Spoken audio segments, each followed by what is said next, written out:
Please rise for the Pledge of Allegiance. I pledge allegiance to the flag of the United States of America and to the republic for which it stands, one nation, under God, indivisible, with liberty and justice for all. All right. Thank you.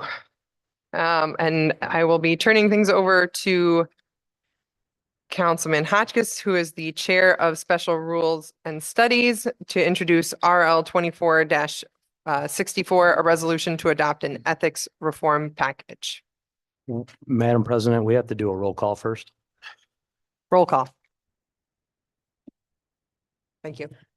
Councilmember Porter, Present. Councilmember Middleton. Present. Councilmember Kavanaugh, Present. Councilmember Dundon, Present. Councilmember Costi, Present. Councilmember Hotchkiss, Present. Council President Matavetsky. Present. Thank you. And now I hand things over to Councilman Hotchkiss, Chair of the Special Rules and Studies Committee. Thank you. So this is RL 24-64, a resolution to adopt ethics reform package reform. So I had previously introduced legislation that would require financial disclosure forms to be filled out for city council, for elected officials in the city, for appointed people, for department heads. This is just a basic move towards good governance. And since that's been introduced, and I've been exploring trying to do a joint service agreement and understanding how the county gets this done for all of their employees or appointed people. This has evolved, and a resident, Kenny Brown, had also introduced some legislation that was trying to ban city employees from getting unethical financial benefits through contracts. So that's the first two pieces, and that kind of it all, at least at the county, it goes through the ethics board, and right now they are kind of swamped or uninterested in doing a joint service agreement with the city of Binghamton, where we would send our financial disclosures and ethics disclosures there. So if we want to get this done, we have to make this ethics board in-house. So that's where that comes from. Ultimately, I think these are really just good government practices, and it'll help us enforce some of the ethics laws that are already in the charter. So that's what those pieces are about. Mike, do you want to get into some of the other items? Yeah, so with the ethics board, I cross-referenced multiple municipalities, including our own county. Came up with, taking the best out of everybody's is how I wrote that. So, I mean, all this other stuff is useless if we do not have an enforcement mechanism. I mean, that's why we developed the ethics board, to oversee the process. So the big thing is as big as this package is, and talking with corporate counsel, some of these items need to be broken down for individual committees, and corp counsel needs to do the due diligence for any possible referendums, because there's stuff that's regarding the mayor, you have to have referendums, or if there's any local law or charter amendments.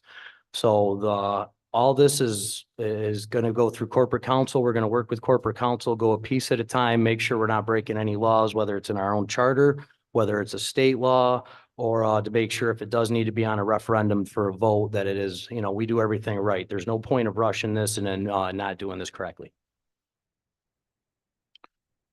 Just some of the other big items that have just come from being elected for the last 90 days and kind of what we have seen and some of the difficulties we've encountered.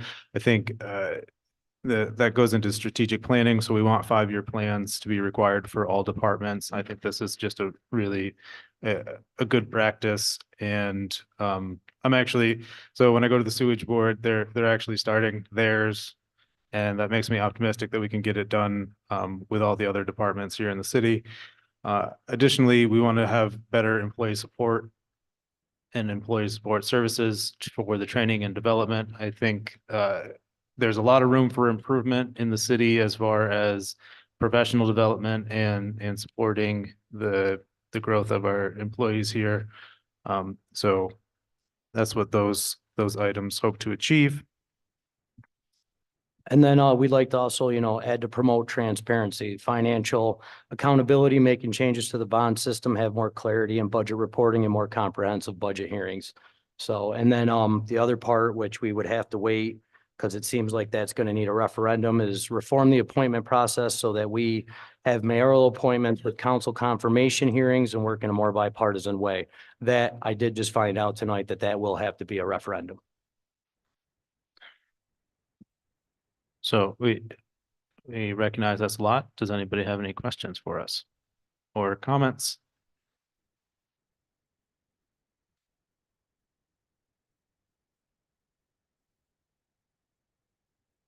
Nothing? Come on.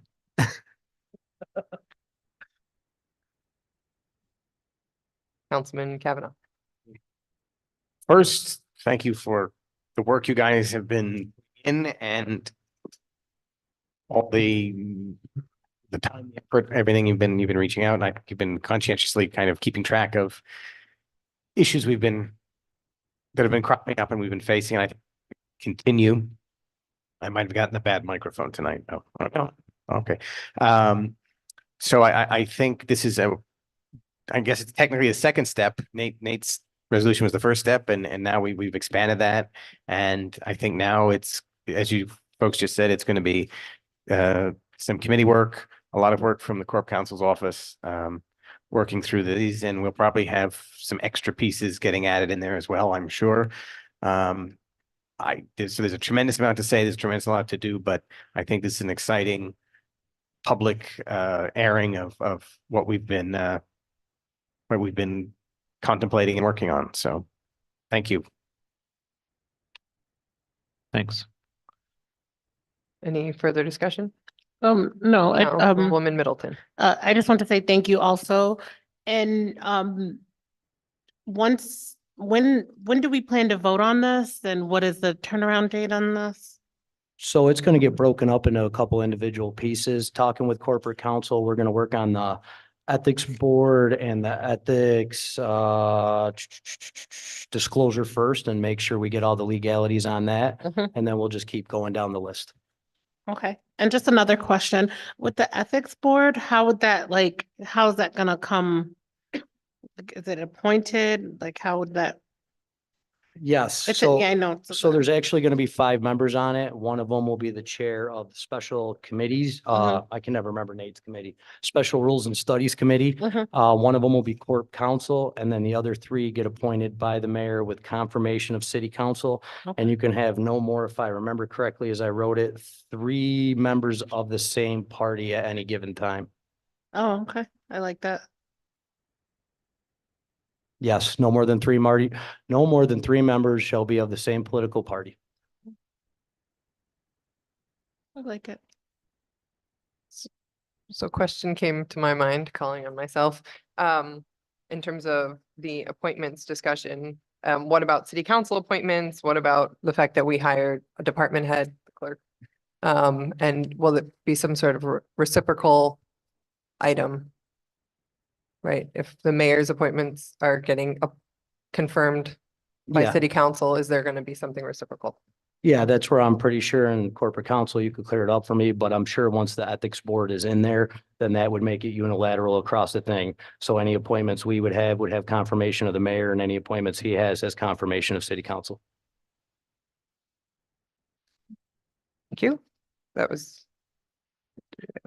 I had some little nitpicky questions, like I wasn't sure I understood who was responsible for the regular check-ins and the employee support services. That would be the employees committee. Oh, okay, all right. Not their super.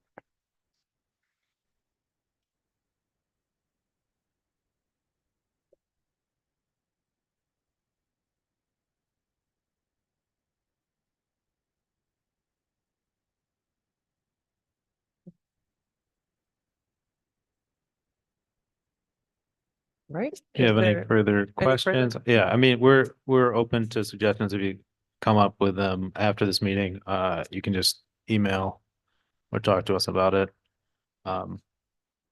But yeah, I'm happy where it is right now, but it's gonna continue to evolve and we're gonna keep moving forward with it. Thank you. Yep. All right. So now we continue on with Councilman Hotchkiss, but in his role as Chair of the Planning Committee, to introduce RL 24-55, an ordinance to amend the 2024 budget to allocate ARPA funds to support the Southern Door Community Land Trust. And we have the Executive Director of the Southern Door Community Land Trust as our speaker today. Hajra Aziz.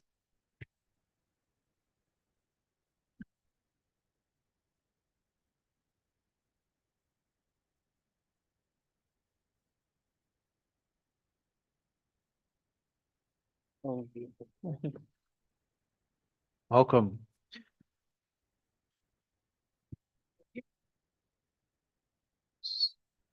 Good evening. Good evening. I'm gonna Thank I'm gonna you. suggest you reorient your microphone so it's. How Yeah, about that? perfect. Okay. Tell us everything. All right. I will try to tell you everything. So good evening. Thank you so much, ladies and gentlemen of the council, for taking the time to hear about this project. My name is Hajra Aziz. I am the Executive Director for the Southern Door Community Land Trust, a grassroots community-led nonprofit organization with a focus on deep and permanent affordable housing in Broome County. My role tonight really is to be here to answer questions in regard to the social impact, social determinants of health around housing and the impact on community members. So what I will do initially is introduce my developer, who's going to walk us through the project and some of the numbers, and we'll kind of bounce back and forth with each other to answer any questions that may arise. So I'll pass the mic. Good evening. My name is Dominique Rice, and I'm the managing partner of DAR Developers. I included in the packet that you guys received a few projects that we worked on in North Carolina. A lot of people ask what's our experience and how did we come to Binghamton to do affordable housing. So the first thing that I want to share is that I am from Binghamton. I was born here. My mom was raised right down the street on Carroll Street, and I grew up in Center City, Binghamton, until we moved away. So Binghamton is my hometown. For the last 5 years, I've been doing real estate in Charlotte, North Carolina, where I have been developing and homes for families. So a few of the projects that I'd like to share with you guys are just properties that we took, we fixed up, and then we were able to put them back on the tax roll and sell them to families. Unlike many investors in Charlotte, most people sell to hedge funds because you make more money. But we decided that it's very important that we help families live in the neighborhoods and not sell to hedge funds. So I attached 3 projects that we completed that we were able to sell to help families. In addition, some of my experience as a developer is I work with a company called MLH Investor, and it's owned by Michelle Harrison. I've helped her with many pre-development projects, as well as we have a fund that we help seniors. So we help seniors stay in their homes. So that's a little bit about my experience. Does anybody have any questions?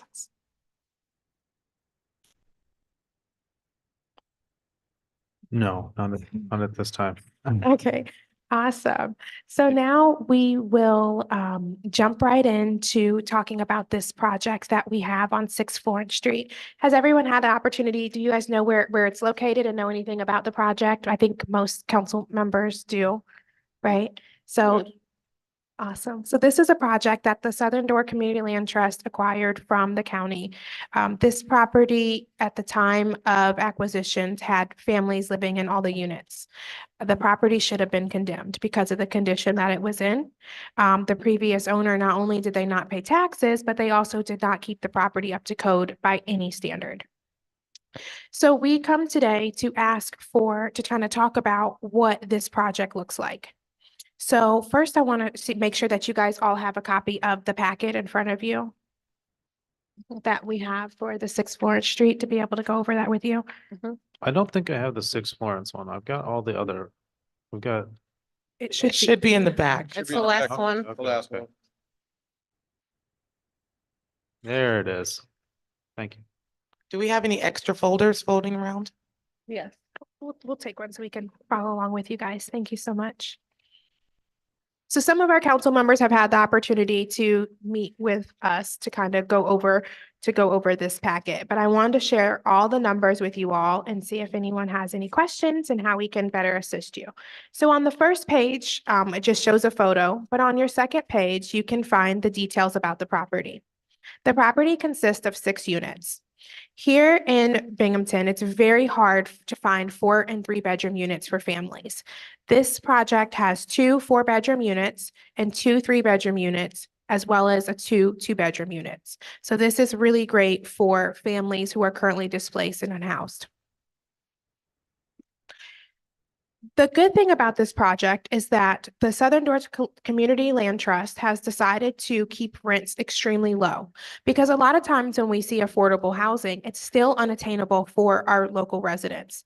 Sounds affordable to us, but it's not affordable to them. The rental amount that we propose for this project for a 2-bedroom unit is $550 per month, $650 per month for a 3-bedroom, and $750 per month for the 4-bedroom units. This will allow families to be able to live, save, maintain, and be able to start thinking about what's next for them, whether it's home ownership or finding somewhere that they can live on their own without subsidy. Does anybody have any questions about the rental rates? I do. Yes. I just wanted to know, how would you, like, with that money, how would you be able to keep up with the maintenance? Like, So that's a great question. We do have, I think it's on the 4th page, we'll go over kind of how this is a sustainable project. Okay. And that is a very important question, because the Southern Door Community Land Trust is asking for a one-time subsidy for this project. And this project will be sustainable for the next 40 years with this one-time payment. So unlike other projects that need more money, or you're not sure if you can do it, or if this isn't pre-development, this is a long-term investment into the city of Binghamton. So on our right-hand side, under assumptions and projections, we have an outline of the project. We are expecting, we want to have in the budget a 10% rehab runover cost, which means typically in the real estate development, there is some kind of runover outside of the construction budget, and that is approximately 10%.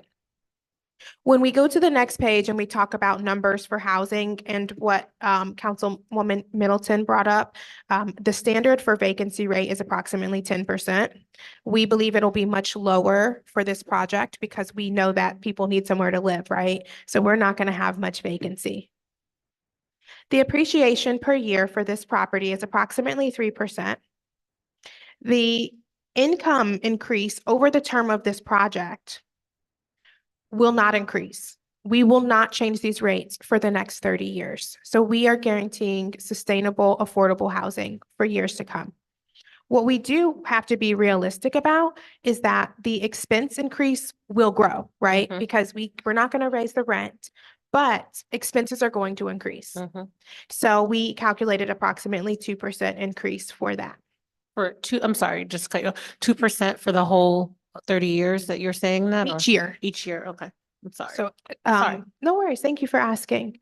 So that is a 2% increase each year to account for inflation. Sometimes it's more, sometimes it's less, but we're calculating an average 2%. Does anybody have? I'm gonna slow you down a little bit, and now I can't, hang on. How are you, so you're saying you're guaranteeing these rental rates for 30 years? Yes. Is that like outlined contractually, or how is? That would be something that the Southern Door Community Land Trust would put into the agreement with the city. Okay, Yes. thank you. And I Yes, had- thanks, you. I had another question. I don't know if I'm getting ahead of myself. So what would be the process, if someone wanted to get an apartment there? So would they have to go through a certain amount, or is there a wait list, or how does that work to know that, someone would qualify for that amount in rent? Is it kind of like a Binghamton Housing Authority wait list, or how does that work? So our plan is to take the HUD LMI guidelines Okay. and look more to between 30 and 50% LMI or Okay. AMI. And then that would be the eligibility to get into the places. What the difference is that as people find stability and upward mobility, they are able to make more money, save, et cetera, without it becoming problematic, without it becoming punitive to say that they price themselves out of the apartment. So we would use it as a guideline to make sure we're serving that group of people, but then also leave it open so that they have the ability to grow forth from there. And also upon receiving funding, the first individuals that would be invited to, will be at the top of the list were the people who were living in the property that were displaced during this process. So the Southern Door Community Land Trust worked really hard to help individuals who were living there find other housing options. So they will be invited to come back first. Yes. And then the Southern Door Community Land Trust has their own, then once they'll create their own waiting list from there of applicants who will be eligible to reside in the property. Sorry, I have some more questions. I'm just nosy, I'm sorry. Um, so when do you, if you were to receive this money, when do you think this project would be finished? To start having people live in that? So our goal with meeting today is that if we could get this done, we would love to have individuals home for the holidays. So we could have people housed by the end of the year. I'm gonna, I have a question. Councilman Dundon. So on the front of this, it says cash needed is little over 1.4 million, but you're asking for 1.1 million. What's the discrepancy? So there has been some funding. So Hadjo can share about the funding that has already been received, and then some potential grants that we have coming in as well. Right. We have been awarded the $100,000 from the Housing Trust Fund through the Community Foundation. We also received with the building funding from the county. So we've utilized those funds to begin the rehab phase or gutting the building, getting it prepared. And we've also been furiously writing for different grants to cover our projects as we move forward. So That kind of leads me to my next question. So then this is something that it has to be cash. There's no way we could do like a pilot or tax subsidies, as you guys actually need the subsidy of the cash to move forward. There's no other way to work that out. Yes. Okay. So thank you. So we kind I of was gonna say, I figure we give a lot of pilots out, so we might as well do something good with one. So on the lower right-hand side on the third page, you can see the rehab cost. The standard developer fee is approximately 15% of the project.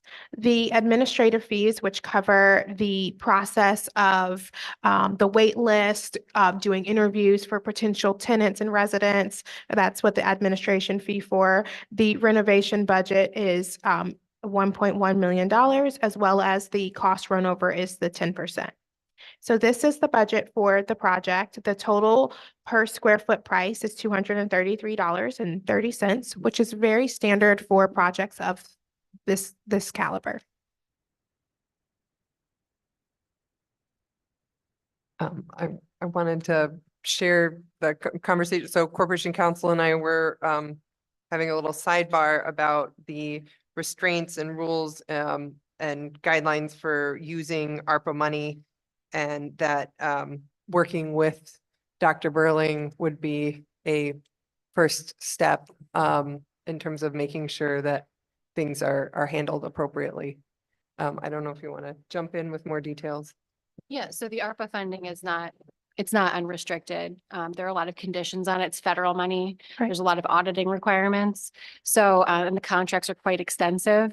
So it might be something we generally refer people to the planning department. Dr. Burling handles a lot of the feasibility studies, the feasibility of getting these projects off the ground. So I think that would be the first step, if you've talked to Dr. Burling or no. Awesome. Well, thank you. Any further questions? I just had a question, sorry. So just a quick question to you, Sophie. I know that you're saying that the ARPA funds, there's like restrictions on like certain things, because I know we've given out ARPA funds to like crazy things. So I was just, Greater opportunities. seems Building a like it. roof over, Huh? over in the council chambers. yeah, but what would you I, think? thi- Sorry? I think the most like comparable thing that we just did with ARPA funds is the approval for greater opportunities to build on Munsell Street. I know it's a $2.5 million allocation, so Yeah. that's kind of, I don't know, if you see that happening, it's just like, oh, maybe it can happen with other Yeah, projects. no, and Yeah. there was just one with the Salvation Army, and they're quite extensive Mhm. contracts that we have to review. There's a lot of planning that goes into it. There's a lot of auditing, because there are a lot of federal restrictions. Yeah. So what would apply to this specific project? I'm just getting this information for the first time, but certainly we could look through it. But speaking with Dr. Burling about the next steps in the planning department regarding the relevant material that's required to go forward. So everybody's fully informed and transparent, I think is the first step. Right. So now we'll go to page 4. And this is where Councilwoman Middleton, this will really show you the actual numbers to show how this project is sustainable without additional funding. Even with extremely low rent, this project would still cash flow. So even with our operating expenses, maintenance, cap expenditures, insurance, it is still able to be sustainable. So at the bottom of page 4, the Southern Door Community Land Trust is a nonprofit organization. So they are not paying property taxes. They are open to contributing to the city. So again, and when we talk about contracts, it's very important that we are engaged in the city and make sure that we're doing our part. So that would be something similar to what Saratoga has been doing, is giving a gift to the city to, make sure that we're doing our part. Each line item is shown below, and keep in mind that with our budgeting, we expect for this to go up approximately 2% each year. So for year 1, the insurance, the property tax, the maintenance, the cap expenditures. The thing to think about maintenance is that there will be less maintenance because everything will be brand new. So this will be currently the property is taken down to the studs. So everything will be energy efficient. Everything will be new. Most things would have a warranty. So that's why we have this maintenance amount that will go basically into a fund that will save for when maintenance is needed. Also for the cap expenditures, that covers the bigger things that we probably won't need to replace for 15+ years, like boiling systems, roofing, things of that nature. So we are very, very confident that these numbers will do because everything will be new. In addition, there are some utilities because the organization has to pay for utilities in the common area. We also have a company that is interested in donating landscaping services and some volunteers from the community that would like to contribute that. Does anybody have any questions about the expenses?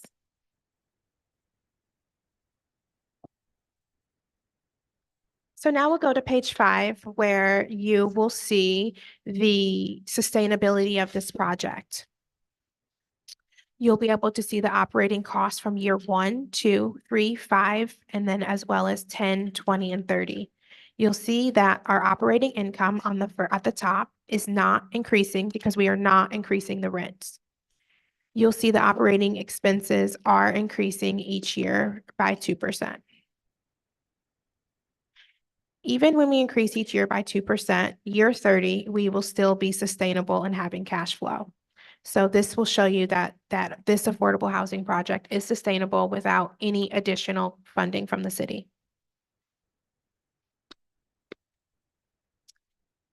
Does anybody have any questions? We have the contractor here today that is going to be doing the work. He is a BIPOC business owner here in Binghamton, and he has done the demolition of the property, and he is also doing the weatherization of the basement currently. So if you have any questions for our contractor, he's happy to answer any questions you may have.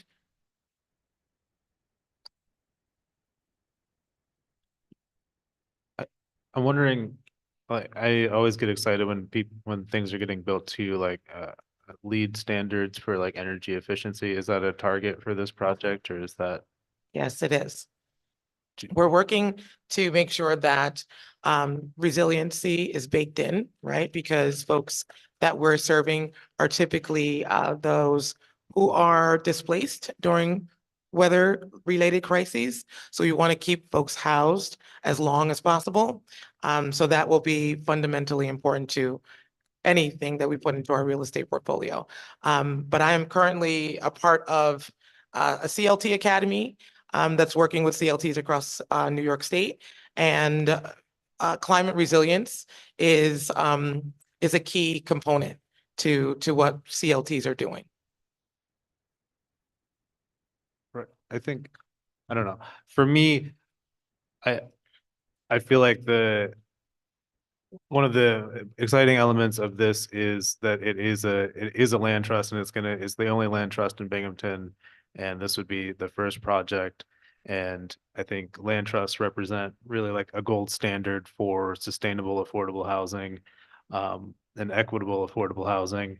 And I'm envious that, I don't know, what I've learned about land trusts over the last few years is there's one in Albany that's been going for 50 years. So it makes me think like, if we, like, the best time to have started this would have been 50 years ago. And the next best time is like today or with this project. So I think those are, that's what excites me. I'm of course, like, I think everybody that like looks at numbers either gets overwhelmed or like sticker shocked with the pricing and like the price per unit. And I think a lot of that is warranted. And also I think it's like, if it wasn't expensive to build and rehab homes, we wouldn't have a housing crisis. So it's like you weigh like this is really expensive and it will help solve some of our problems, but it is really expensive. Like, I don't know, that's just some of my thoughts about the whole project. Thank you. Yeah. Well, I think also I was wondering if like this, so all of this goes directly to this project, so it's not like helping with operation Right. costs. It all So, goes okay, directly that's to the straight. project. I actually would like to ask your contractor some questions, please. Awesome. He's here.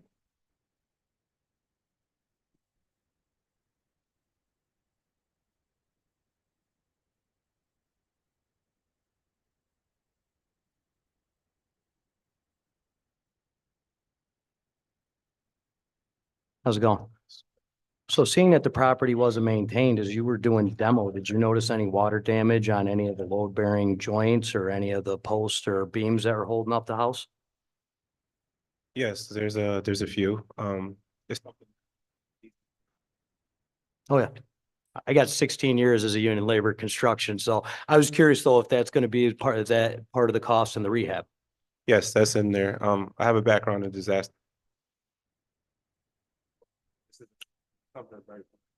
Okay.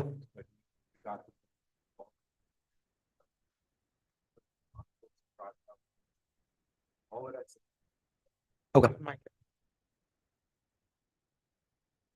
It has to be green. Is it green? There you go. Is that good? Yes. Yes. Okay, I'm not used to this. I'm sorry. Yeah, I have a background in disaster assistance, so I've made document of all that are load bearing beams that were damaged, the roof damage, and that's all in there, along with some of the monoposts that's in the basement that has rusted out. It's, beyond the life of a monopost. Yeah. So then you're gonna weatherproof that all, replace all them and work your way up, I'm guessing? So we started recently on the basement, and we're waterproofing the basement now. added a sump pump, and it's in there to replace mostly all the monoposts that's rusted out and sister up some of the beams and just take out what we need to take out and put in what we need to put in. Okay. I was just curious because when you hear a property sat there and then you hear people are rehabbing, they don't actually demo it all the way down Mhm. and then pull out any bad load bearing walls or bad load bearing joints. All right, thank you. No problem. Is it possible to get your report on what you found in the building? Yes, absolutely. Do you have any other questions for me in regard to the population we plan to serve? Lasting affordability, how we plan to reach that, anything of that nature? No, but you can explain that to us if you'd like. Lasting affordability. So the key term that I have been using for a while has been permanently affordable.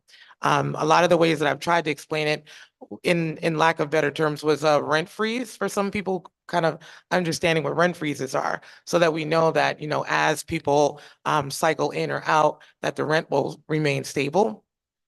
But deep permanent affordability is a key component to community land trusts. That is the fundamental part that provides stability. So the 30 years that we have in the report, that's specific, you know, to this particular project, but our intention, our goal, particularly for this project and any other project, is beyond that. So in perpetuity. So a permanent affordability, so that as families move along the housing continuum, finding themselves stable, able to move forward up and out, that we're able to now cycle in another family in that position of need. So that lasting affordability is baked into, we'll use the LMI and AMI because HUD has those structures in place, but we understand that where folks are in our community, we need to go a little bit beneath that number to actually make ends meet for folks. Definitely, especially with everything becoming so expensive. Right. So now just another question while you're talking. So who would like run the management office? Like, would you be in charge of it? You're the Southern Tier, like your, Well, I hope not. I hope to grow so that I'm not the only person in the seat. But you know, as a small nonprofit organization, of course. executive directors wear many hats. Yes. So the goal is to continuously be looking for property manager, program manager, et cetera. So for now, I would be the person that would probably be doing some of the application processes, getting people, you know, going through the eligibility process, et cetera. But again, as Dominique mentioned, our first commitment is to bring back the folks that we supported in transitioning out. Okay. And then whatever is available, then we'll look at community. So again, as we grow, we'll have people who can take on those positions. Okay, and a few other questions. Have you thought about applying for CBG funds or anything HUD related funds? We have thought about it. Okay. We're getting closer to it. Okay. Applying for those funds takes a lot of resources. Okay. And at this stage in our growth, we just didn't have the capacity. Okay. But I believe that we're moving forward. Once we are able to do a project and do a project well Mhm. and have people in, you know, housed, then I think we'll be able to expand our net to look at other possibilities. Awesome. And another question, who else is funding this project? Do you have any other funders that are helping you fund besides us potentially helping fund this? Besides you potentially funding, we do not, outside of monies that we've already received, Housing Trust Fund, different programmatic funds through the Community Foundation. This is our primary ask at this time for this project. Another thing is, as a new organization, it's very hard to get funding for your first project because a lot of the state funding, they want to see experience. Well, you can't get experience if you haven't done anything. And so we know that by funding this project, it'll put the Southern Door Community Land Trust in the position to go after those state funding and to go after federal funding, because now we have something to show that's been completed and done successfully. So that's why we came straight to the council to ask for your support for this project.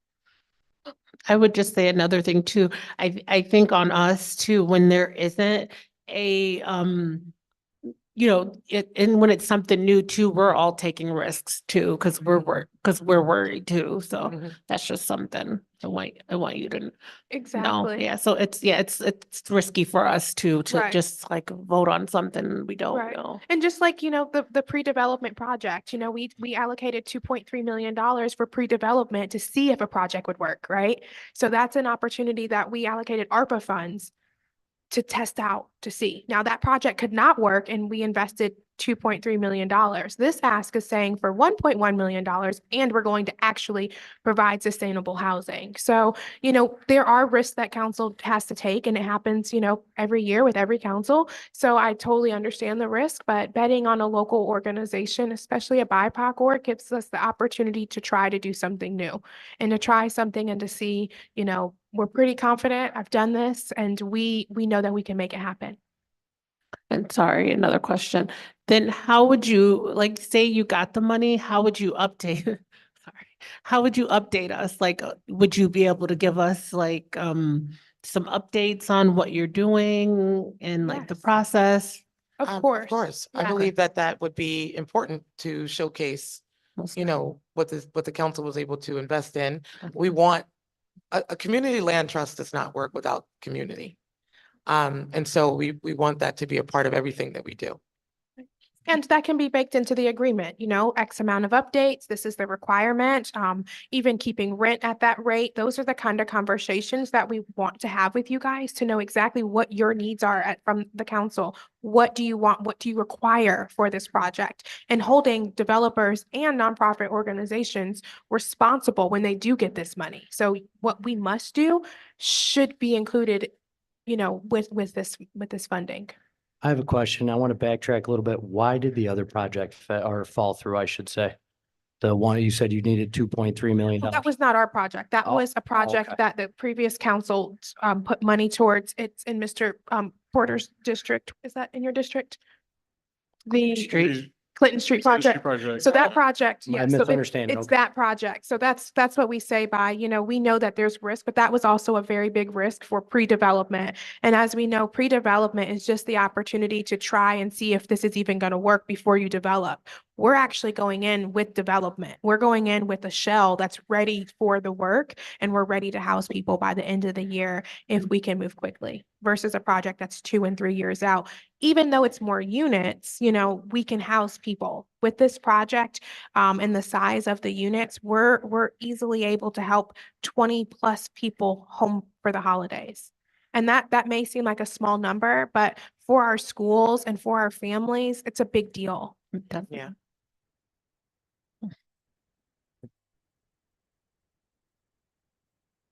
I'll just jump in. So do you have any other, a model or other examples of, from other CLTs or just other nonprofits where the entire, development and construction cost has been like just front loaded like this rather than through some financing model? I'd like somewhere to look Right.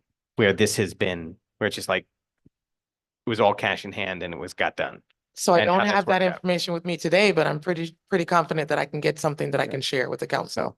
I would be interested, very interested in seeing. We have some that. very fruitful CLTs as our neighbors in Buffalo and Rochester, where they've done huge projects in connection with their county as well as their land banks, et cetera. So I'll look for some material that I can share. Thank you. But specifically the sort of the funding mechanism that I'm looking Yes. at, right? Where we're just, like I said, it's basically cash. Right. Right? Mhm. Okay. Cool. My last piece on that. So I think I was talking with the folks that are planning on their own town and country and are planning on doing that whole like rehab and redevelopment, and it's like they're counting on like a really big lump of money from the state. But when that comes in, then they can be approved for a loan, which is going to be like another huge chunk of money that'll like finance that whole thing. So like I haven't gone to a bank before to ask for like development money, but is that something that you guys have explored? So, If be- if it yeah. was like half of the amount that you're asking. So we do have some options, but we have to have some commitment from the city. So we have actually met with private investors who would be interested in funding the project. I'm personally working on bringing investors to Binghamton that have invested in projects that I've done, and they're really excited. Their only concern is the city going to support you and what that would look like? But we do have private investors, but keep in mind, our cash flow is very low. So we would have to get quite a bit of money from ARPA funding to make sure that the mortgage is sustainable throughout the 30 years, especially with extremely high interest rates. So we do have access to some private funding that we would be able to pull from if we had some opportunities here, So again, the conversation that we're having today is just the start. So if we can come up with some kind of solution, with what the city can do and what council will approve, we're sure we can make this project happen. Thank you. I don't know. Is there anybody else? I just want to chime in. That was an excellent presentation, and I wish Really more good. people would come up and actually present legislation like that. Thank you so much. Thank you. Thank you. Thank you. All right, thank Well, you. thank you for your time this evening. Thank you. And Really good presentation. now I continue to have Councilman Hotchkiss, Chair of Planning Committee, continue to facilitate. This time it'll be RL 24-63, an ordinance to amend the 2024 budget to allocate ARPA funds to provide funding for DAR development. And we have managing partner of DAR development, Dominique Rice. Well, Councilman Dundon, here I am again. So.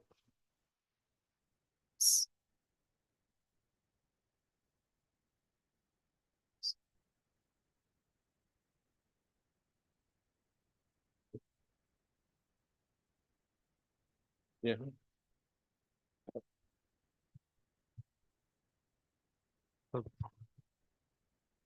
Similar but different, so. Take it away whenever you're ready. All right, so very similar format, different project. So this project that I will be going over now is 18 Carey Street. So the reason why I like both the projects that I previously presented in this project is because it reaches a different demographic. 18 Carey Street is 4 units. So this particular property is in District 4 on the north side. This property consists of 4 units, 3 one-bedrooms and 1 3-bedroom unit. We are lacking 1-bedroom units as well as 3-bedroom units. So this is why this project is a very great opportunity. The previous owner did not maintain the property at all. The property had 2 fires. One was deemed an electrical fire due to bad wiring. This is very common here in Binghamton because we're not making sure that our landlords and our property owners are maintaining the homes that they own. So when we purchased this property, which we acquired, we purchased it and it was fully gutted. Part of the reason the owner sold the property is because they were constantly getting in trouble due to illegally gutting the property, doing things that they weren't supposed to be doing. So we're very fortunate that we got a complete shell. So we can see everything that was wrong. We can go in and we can estimate everything. Everything was opened up when we received the property. So that was something that we were very grateful for. The presentation is the same. If you go to page 3, you will see on the right-hand side, assumptions and projections. DAR Developers is a for-profit entity that is committed to the city of Binghamton. So we, as a for-profit developer, will not ask the city for any rehab cost runover. Any cost runover will be the responsibility of the development company. With that being said, our vacancy rate is the same, approximately 10%. We can jump on down to the rehab cost. The rehab cost for this project is $434,000. The cost per square foot is $123.60. Part of the reason our cost per square foot is lower is because we received the property fully gutted. So that was something that really helped us a lot. Does anybody have any questions about the cost per square foot or the renovation budget? So now we can go to the next page, which is page 4. I also want to share with you the rent rates. So the rent rates are focusing on extremely low income. So we are committed to renting 1-bedroom units for $401 per month, which really helps meet that extremely low guidelines for individuals who need it. We also, for the 3-bedroom unit, would like to accept vouchers, which a lot of individuals are having a hard time. I have spoken and we have done surveys throughout the city of Binghamton to people and families who have a Section 8 voucher that have nowhere to go because no one will take their voucher. And we are committed to ensuring that individuals with vouchers will be at the top of the list to make sure that they have the option for adequate housing.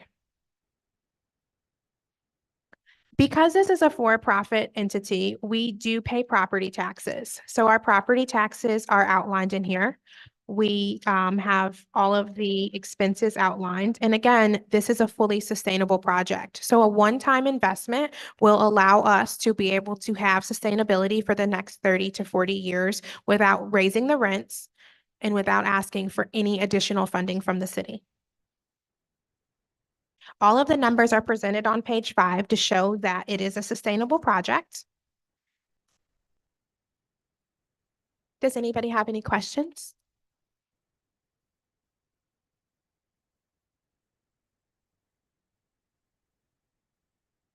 Well, I don't think it's necessarily on page 5, but now I lost it. But you said this house is from 1850. So, I'm I'm all about historic preservation, but at what point, and maybe you know from your own experience that is there like, and I'm sure it's been rehabbed over the years probably and renovated, but like, does the age of that frighten you at all? No, the house is fully gutted, so it's literally just a shell. There's nothing in there now. So if anybody ever wants to schedule a walkthrough, I'd be happy to walk you through the house. But the house is just a shell. So there's every single thing in the property will be new. There's no kitchen, no bathroom, there's nothing. It's just a complete shell. So everything will be energy efficient, new, and highly functionable. Yeah, Councilman Hotchkiss, just to give you a little history. A lot of the older houses in the city of Binghamton, like mine was built in 1920, they have the old aluminum wiring in them that were never updated to copper. And that's why some of these houses catch on fire and burn down the way they do. Because the aluminum will heat up from the fact we use more electronics now than ever, and it'll actually burst, they'll burst and catch fire in your wall. I had it happen at my house. So that's why all new electrical, all new plumbing, everything will be brand new. So we won't have to worry about the fires component. This property had 2 fires. And when the fires happened, then we also saw that sometimes the beams were impacted, right? So beams have fire damage that were never fixed. They just went over it and just had people continue to live there. And you see all of that now that it's opened up. Can you talk me through the fiscal sponsorship? Because you have YWCA as a fiscal sponsor So listed. because we are a for-profit developer, the YWCA has agreed to be the fiscal sponsor for this project. We also will be bringing in a consulting firm to have an open level of transparency. A company called Let's Brainstorm. There's many companies, but that's the company we would like to work with that monitors developers when you get money from the city. So that way there's a checks and balance system. You're not just, like you guys said, it's a large lump sum of money, right? So you don't want to just give money and not have that proper checks and balance. So having a nonprofit fiscal partner gives you that level of transparency, as well as a consulting firm that has a third-party lens that can report to council and keep you guys updated on the financials of the project. Just, again, to have that level of transparency.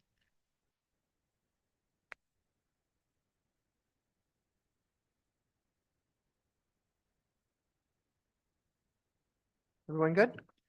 Okay, I don't know. One last Councilman Hotchkiss. One last note, like that between Cary Street and Sturgis, there's just an abundance of empty abandoned houses. I think there was like a concentration of like Annsroot homes that are in various states of disrepair. I mean, this isn't a question for you, but this is kind of just a statement, but this one wasn't one of his. And yeah, it's one of those situations again, that it's like, there's all these empty houses, everybody needs a place to stay.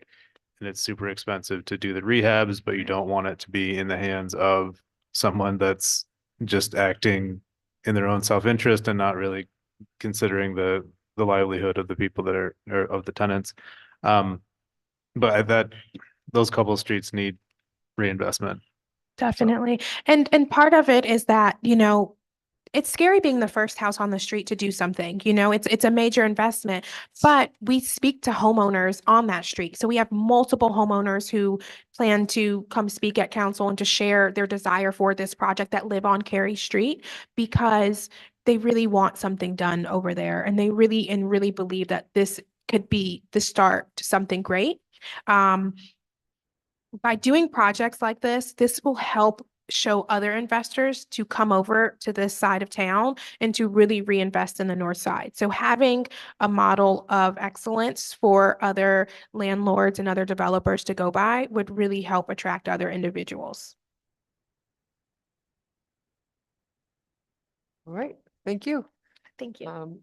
Next we have, I'll be turning things over to Councilman Porter, who's the chair of the Employees Committee, for RL 24-58, an ordinance to amend the 2024 budget for HUD admin and housing to add CDBG funded housing and community development it's me. specialist position. And our guest presenter is Dr. Burling, Director of Planning. It's me. I was down one. Come. Hello, Dr. Brown. It's possible you can give an overview of what this is. Yep, absolutely. Is this more like a position that is open? It's a position that I'd like to have added into our office. Basically, it would be in the housing division. So it's a new position. Okay. We just, I worked on it last summer, wrote it and sent it through to civil service where they approved it. And now we're trying to get it funded and in my budget line. And it is funded through CDBG. It's 100% eligible, so. But, I'm hoping it will be a permanent, you know. Oh, I mean, position. how long had it been without it? Well, Oh. we had originally 4 people in our housing division and can you hear me okay? Okay, all right, sorry. When our housing caseworker retired, her position was not refilled. So a lot of what she did, it falls under this and it was divvied out amongst our office and so this would pull all of that back into one position plus some additional responsibilities, Okay, but it's a new position. but it's a new position, Yep. but so it hasn't, I didn't quite hear how long it had the position been open or being that it's new. Yeah, it hasn't been. Yeah, we haven't had a chance to post it. So we just had it approved by civil service last summer, I believe.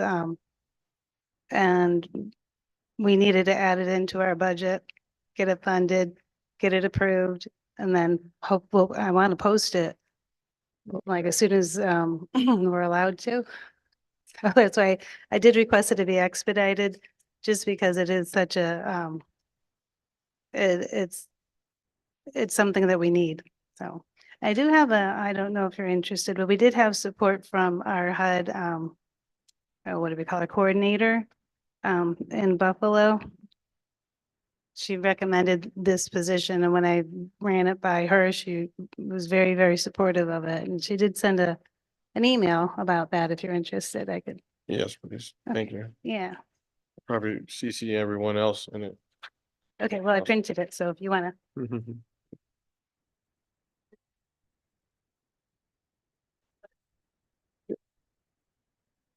Thank you. but I can tell you a little bit about the position itself. Okay. So, we split it into 4 or 5 main, I guess, categories of work. One would be assisting with the budget management, to be just with all of the different funding sources for housing. It's specifically a housing position. To just keep an eye on, how much we're awarded, what the balances are, what's coming up, what do we have, with CDBG, we have prior year funds that haven't been all obligated yet. And we have a lot of demands on those. So this person would help to just keep track of all the demands and an actual running total. We do that, but this would fall under that position responsibility. Let's see. We also are looking for her to help with writing grants and with grant her or he, whoever we hire. I'm sorry, that was a slip. But we're looking for someone to help coordinate the subrecipients for CDBG requests. People fill out applications for funding annually. We could have up to 20 applications. So this person would walk through the applications with the individual, whoever is asking for funding, because they're difficult to fill out. So that's a lot of work right there. And then follow through with all information requests so that we get a complete application in so we can make an effective, allocation of funds to the subrecipients. We're looking at taking in client information. That's one of the possible position duties. We're right now, we're in a contract with Metro to do all the intake. So I wrote it into the position description in case we decided to. It's easier to have it in than to add work to a position. So I'm not sure if we're gonna do that or not, but we might. Let's see. Is that a cost savings then, bringing it back from Metro Interfaith? That's something we pay to do? Yeah, but they're very experienced and it's very helpful to have them, but I wanted to have that. Yeah, the option. Thank you. Yeah. Let's see. This person also really would help with us in terms of marketing our programs, because we post them on the website. We give them out to the community development organizations we work with, but I want someone to actively advertise and help get the word out, help build new programs. Because right now that just kind of falls to everyone. So with one person's responsibility, we can get Expand. more. Expand too. Yes. Yeah. Do you have somebody in mind for this position already or? I mean, there's a number of people. I'm sorry, there's a number of people that are interested and have asked me about positions or any openings in my office. But once we post it, I don't think it'll be hard to fill. So it's a very interesting position, in my opinion. Right. So the ongoing funding for the position is going to be community development block grant money every year. Yep. So it comes out of the overall pot. Yeah, and Correct. I think there's 20% of that is a admin set aside, and we never spend that. So for all the prior years, we're looking at using 47 and 48 admin funding to fund half of it. And then until the new year starts in September, and then the new year funding will start. But our admin expenditures is, I think on average 10%.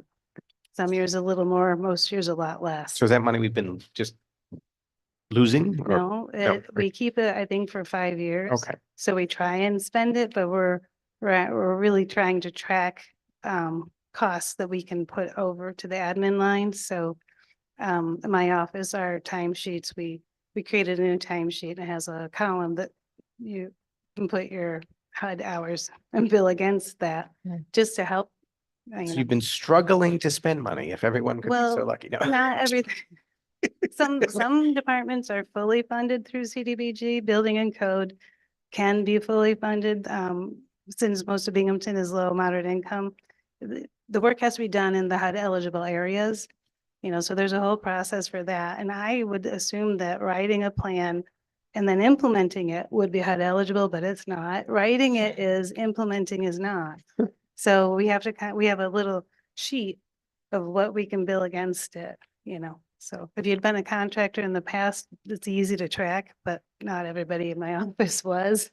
So anyway, but Well, with the specialist that you have for this position, would this be able to help out? Well, I'm new to housing, so Mhm. would this be able to help out with other, like the CLDT? yeah, exactly. I was listening- It most Yep. likely will help, especially with them Yeah, and making sure they make more, lower yeah. income for families. And that's exactly what I was thinking during that presentation, that this position would be the perfect fit to work with an outside community member to get the funding in place, to identify the contract requirements and everything and help them do it. Yeah. It's- Dr. Burling, just to clear this up for me, so then this position is all through the civil service on the hiring, the posting, Mhm. minus the minimum requirements, what you need. Yep. Okay. Yeah, and it's already went through last summer. I mean, they approved the position description and the position itself, yeah. And it would be a tested position whenever the test is posted, you know. Okay. Yeah. So to be part of CSEA. I just have two questions. Are you having trouble finding recipients for the grants otherwise? No, but they do tend to be the same ones. And I'd like Okay. to broaden that. Yes, definitely. And it's a tremendous amount of work when we get the contracts in. Not all nonprofit organizations are well versed with filling out, you know, the kind of excruciatingly detailed requests for information that we have to give to HUD. Mhm. So we spend a lot of time reaching out to them, asking questions, filling out their budgets for them, conducting their, you know, financial analyses, and that goes way beyond my program assistant's job description. So this would, and having it all with one person makes it so much easier I can work with them. You know, when I'm working with 5 different people who have different parts of her job, that former position, it's not efficient. So And this would be really, really a good way to coordinate with the public, you know, and get information out, get the contracts approved, increase our level of funding that we can allocate.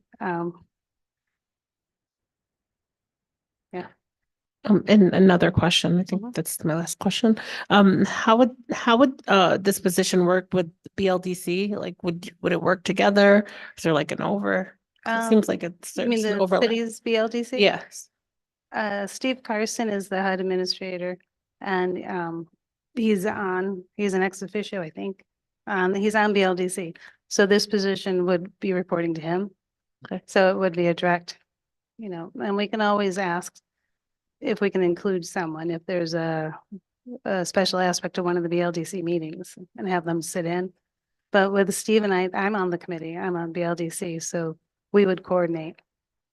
So I didn't think about having this position included on BLDC. Is that, if that's what you're asking? Yes, like will it work in conjunction? Like you will work together? Oh, yeah. Okay. Yeah, we do with any CDBG expenditures through BLDC with Okay. Steve Carson's and Matt. So, yeah.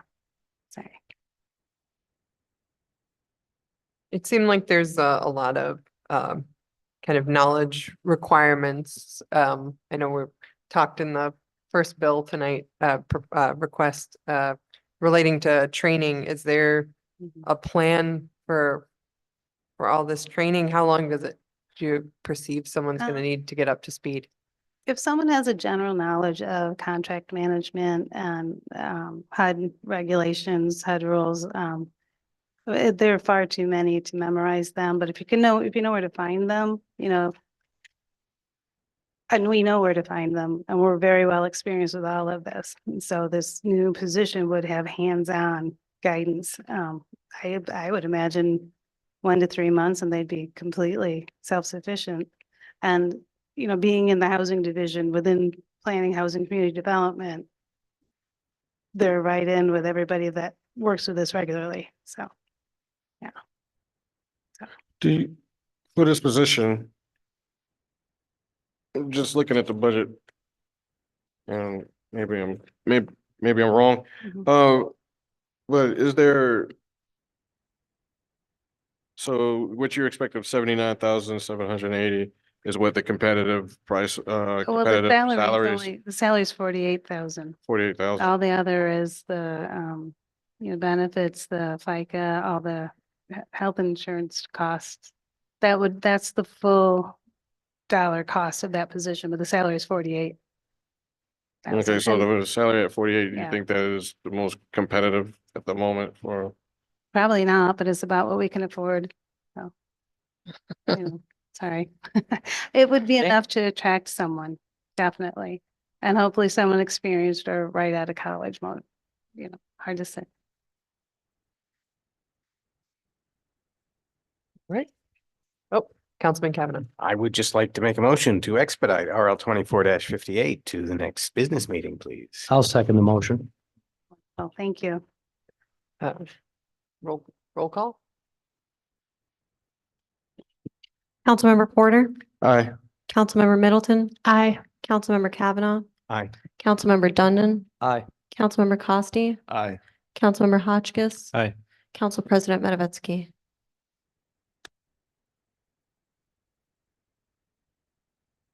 Go with nay. That is 6-1.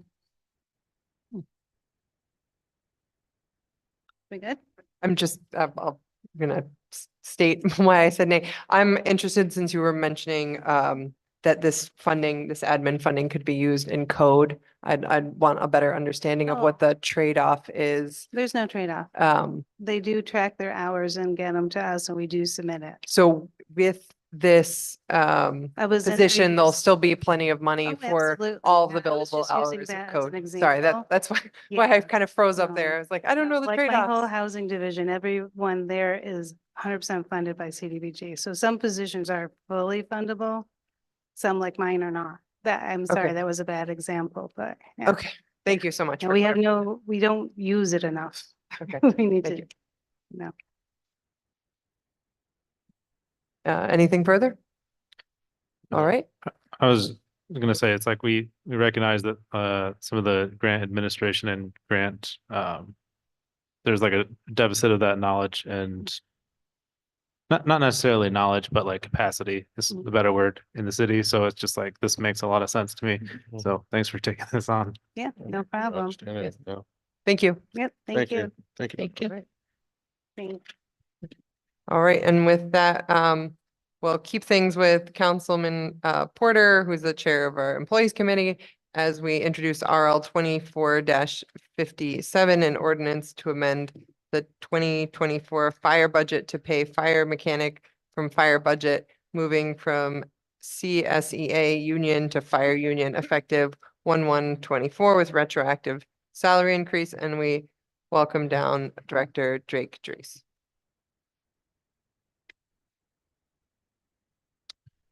Hi, thanks for having me tonight. Talk about the fire mechanic position was previously in for reasons unknown to anyone in CSEA. And during the desk audit process, it was identified that should probably be relocated to a different union.